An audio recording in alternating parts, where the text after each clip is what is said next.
માની લો કે આપણી પાસે 55 દિવસ છે, એમાં 1 થી 7 દિવસનું આયોજન તમને શેર કરું કે પહેલો દિવસ છે, પહેલા દિવસે આપણે ગણિતમાં સંખ્યાની માહિતી તૈયાર કરીએ. 9 થી 10:30નો લેક્ચર, એમાં સંખ્યાની માહિતી આપણે તૈયાર કરી.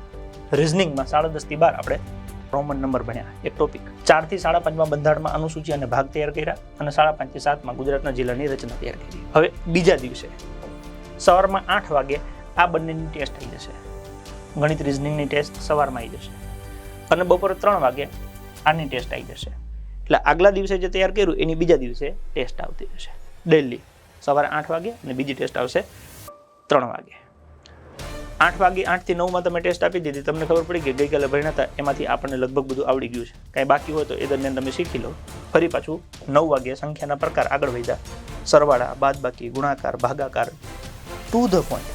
પરીક્ષામાં પૂછાય એવું દરેક મુદ્દામાં સરવાળામાં એટલે એવી જ વસ્તુ કરવાની કે માની લો કે આ પ્રકારનો સરવાળો તમને પરીક્ષામાં પૂછાય શું કરવાનો.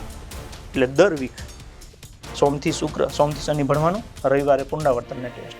ભણવામાં દરેક વિષય ટુ ધ પોઈન્ટ પરીક્ષામાં પૂછાય કે માની લો કે દિશા અને અંતરની અલગ અલગ 7 મેથડ છે, તો આ 7 મેથડમાંથી આ 4 મેથડ તમને ફરજિયાત આવડતી હોવી જોઈએ છે. ન આવડતી હોય તો શીખવા માટેનો ઓપ્શન છે કે અહીંયા તમને ક્લાસમાં રૂબરૂ શીખવાડીશું.